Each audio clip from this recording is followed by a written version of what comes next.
সকাল সকাল চলে যাইতাছি মামার বাড়ি গাজীপুর। তো রিক্সায় উঠছি, রিক্সা থেকে এখন যাবো হলো বাসে। তো বাসে আইসা পড়ছি, বাস পুরাটাই ফাঁকা ছিল। বাস ভরবে, তারপর গাড়ি ছাড়বে। আর এদিক দিয়ে মা আমার পাশে বসা ছিল আর আমি ক্যামেরা ধরেছিলাম। এই তো তারপর বাস ছেড়ে দিল।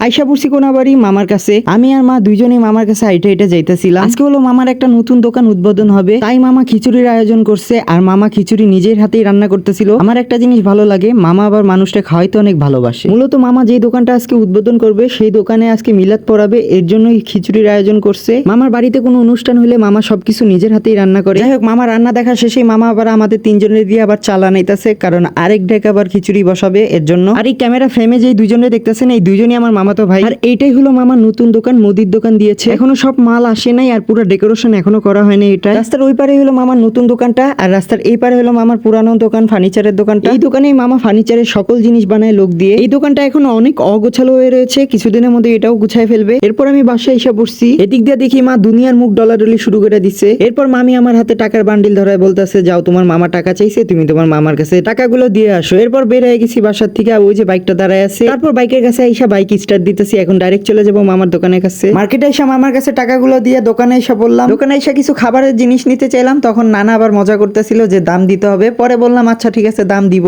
কত হয়? 10 টাকা। 10 টাকা। 20 টাকা দিছি, দাঁড়ান। হ্যাঁ 20 টাকা দিলাম। তাহলে 10 টাকা আমার, যাও গা এখন ফাটো। এই যে আরো দুইটা খাও, মেরে দিব। এইটি কেমনে ছিরুম? হ্যাঁ হ্যাঁ হ্যাঁ, দুইটা দেন। 10 টাকা পিস। সমস্যা নাই, মামারই তো দোকান, যখন তখন ছিড়ালে জমগা।